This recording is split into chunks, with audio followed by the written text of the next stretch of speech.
యేసుక్రీస్తు నామములో మీ అందరికీ ప్రేమపూర్వకమైన వందనాలు తెలియచేస్తున్నాం. దేవుని మహాకృపను బట్టి క్రమము తప్పకుండా వాక్యాలు వీక్షిస్తున్న మీ అందరికీ ప్రభు పేరిట శుభాభివందనాలు. మీరు చూడటమే కాదు, అనేక మందికి ఈ వాక్యాలు పంపించండి. అలాగే ఛానల్స్ని కొత్తగా చూస్తున్న వారు ఛానల్స్ సబ్స్క్రైబ్ చేసుకోనండి. అనేక మందిని ప్రోత్సహించండి. ఇది దేవుడు పని. మనుషులను మెప్పించేది, మనుషులను లోకంలో ఉన్న లోక సంబంధమైన వాటిని అనుసరించేవి కాదివి. ఖచ్చితంగా పరలోకపు మర్మాలతో ప్రభు మనతో మాట్లాడుతున్నారు. ప్రతి మాటను మీరు రిసీవ్ చేసుకొని దేవుడి సన్నిధిలో ఒక ఆశీర్వాద ఫలములుగా మీరు ఉండాలని, రాబోతున్న దినాలలో ఆయన వాక్కుల చేత మీరు మీ కుటుంబాలు చక్కగా ఆత్మీయతలో కట్టబడి పరిపూర్ణమైన జీవితము జీవించబడుదురుగాక. పరిశుద్ధ గ్రంథములో నుండి లూకా సువార్త 4వ అధ్యాయములో మొదటి వచనాన్ని మనం చదువుతున్నాం. యేసు పరిశుద్ధాత్మ పూర్ణుడై యోర్దాను నది నుండి తిరిగి వచ్చి 40 దినములు ఆత్మచేత అరణ్యములో నడిపింపబడి ఉన్నారు. ఈ వాక్యములో యేసు పరిశుద్ధాత్మ పూర్ణుడై యోర్దాను నది నుండి తిరిగి వచ్చెను. వాక్యం ఇక్కడ తెలియచేస్తూ యేసయ్య పరిశుద్ధాత్మ పూర్ణుడై ఆత్మ నడిపింపు వారై ఆత్మచేత అరణ్యములోనికి నడిపించబడినట్లుగా రాయబడి ఉంది.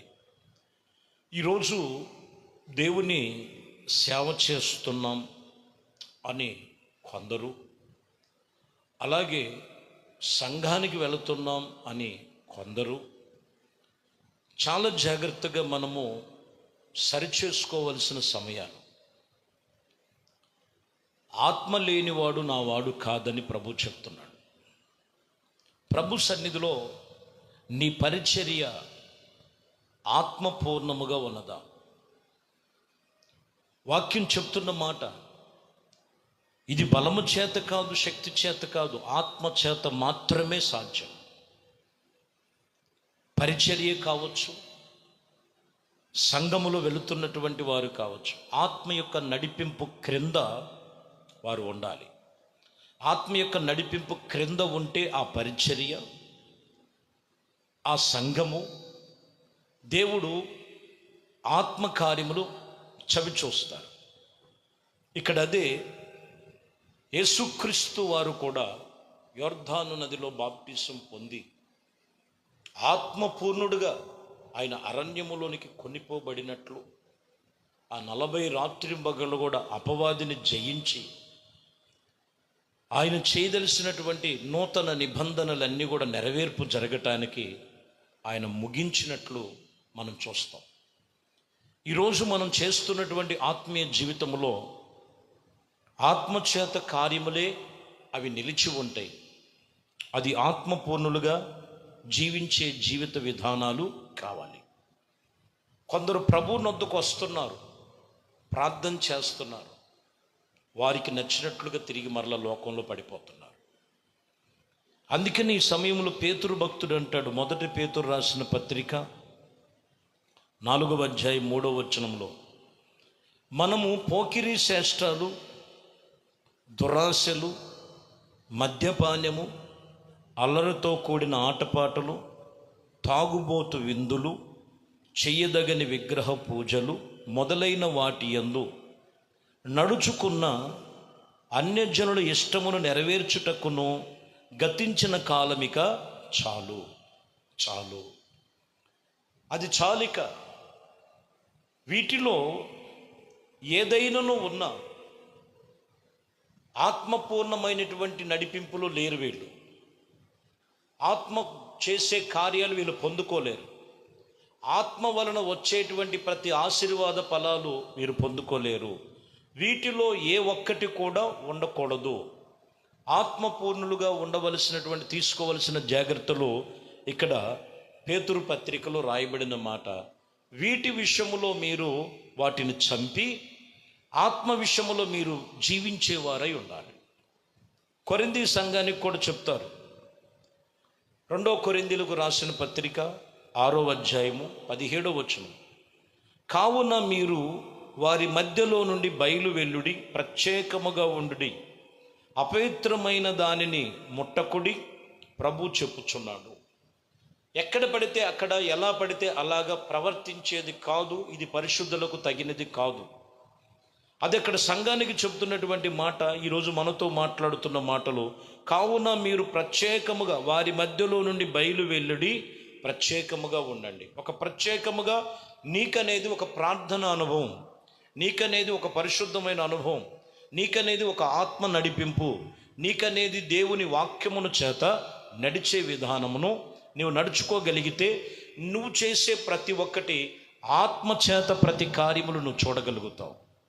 ఆత్మ చేయు ప్రతి కార్యములు నువ్వు సవిచూసి దేవుని చేత నువ్వు నిబంధన కలిగిన వారుగా నడుచుకోగలుగుతారని లేఖనాలు హెచ్చరిక చేస్తున్న మాట. ఎఫెసీయులకు రాసిన పత్రికలో 4వ అధ్యాయములో 30వ వచనం, దేవుని పరిశుద్ధతను దుఃఖపరచుకుడి, విమోచన దినము వరకు ఆయన యందు మీరు ముద్ర వేయబడి ఉన్నారు. చూసారా, పరిశుద్ధాత్మను కొందరు దుఃఖించేవారుగా ఉన్నారు.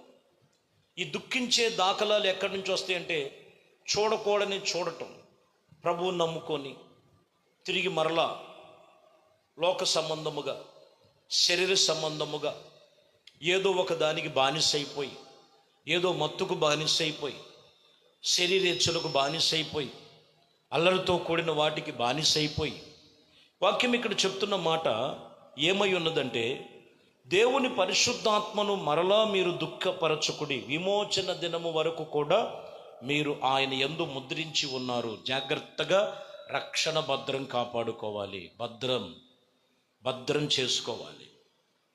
దేవుడు ఆత్మ కార్యములను పొందుకుంటావు. బలహీనతలు చేస్తూనే ఉన్నారు. తిరిగి మరలా ప్రభువుని అందుకొచ్చి, ప్రభువా నేను బలహీనునని అక్కడి వరకే కాసేపు ఒప్పుకొని మరలా తిరిగి బలహీనతలు పడిపోవటం కాదండి. ప్రభునందు విశ్వాసం కలిగిన వారు తెలుసో తెలియకో ఒక్కసారి తప్పిదములు, పొరపాట్లు జరిగినప్పుడు ఆ పొరపాటును సరిచేసుకోవాలి. ప్రభు వైపు మనం తిరిగి చూసి ప్రభు చేస్తున్న ఆత్మకార్యములు మనము పొందుకునే వారమై ఉండాలి. అప్పుడే దేవుడు బలమైన కార్యాలు మనం చూస్తాం. ఒకసారి బిలాము అనే వ్యక్తి, బాలాకు అనే వ్యక్తి వచ్చి, ఈ బిలాము ఇజ్రాయేలు యొక్క ఆశీర్వదించబడవలసినటువంటి ప్రవర్తగా దేవుడు నియమించాడు. ఈ బాలాకు నీకెంత కావాలంటే అంత ఇస్తాను నేను, ఇజ్రాయేలు ప్రజల్ని నువ్వు శపించు అని చెప్పినప్పుడు వాక్యం చెప్తున్నటువంటి మాటల్లో మొదటగా ఒప్పుకోలేకపోయాడు, కానీ తర్వాత ఒప్పుకోవటానికి ఇష్టపడ్డాడు కూడా. వాస్తవానికి దేవుడు ఎందుకు పిలిచాడంటే, దేవుడు తన ప్రజల్ని ఆయన దీవించటానికి తప్ప దీవించి ఆయన దీవెనలు మార్చటానికి కాదు. సంఖ్యాకాండములు 23వ అధ్యాయములు 11వ వచనములు, అంతటా బాలాకు బిలాముతో, నీవు నాకేమి చేసిటివి? నా శత్రువులు శపించుటకును నిన్ను పంపితిని, అయితే నీవు వారిని పూర్తిగా దీవించితివి. చూశారండి, ఇక్కడ దేవుడు వాక్యం చెప్తున్న మాట, దీవించటానికి మాత్రమే దేవుడు మిమ్మల్ని పిలిచేది. అపవాదైన సాతానుడు శపించేటువంటి అనుభవం, ఈ బాలాకు అటువంటి స్వభావం కలిగిన వాడు. ఖచ్చితంగా చెప్తున్న మాట, శపించటానికి బదులుగా పూర్తిగా వారిని దీవెనకరంగా ఉంచావు. ఈరోజు లోకం అనేటువంటి పరిస్థితులు ఏనికి సూచిస్తున్నాయంటే, పరిపూర్ణత కాదండి, పరిశుద్ధత కాదండి, పవిత్రత కాదండి, పాడు చేయటానికి లోకములో నానా విధమైన తంత్రాలు అపవాదైన సాతానుడు చేస్తుంటాడు. దేవుడి వాక్యం చెప్తున్న మాట, పూర్తిగా నిన్ను దీవించటానికి ఆయన పిలుస్తున్నాడు, పూర్తిగా నిన్ను ఆశీర్వదించటానికి ఆయన నిన్ను రమ్మని పిలుస్తున్నాడు. దేవునికి నీ హృదయమినిస్తే, దేవుడి సన్నిధిలో నువ్వు చోటిస్తే.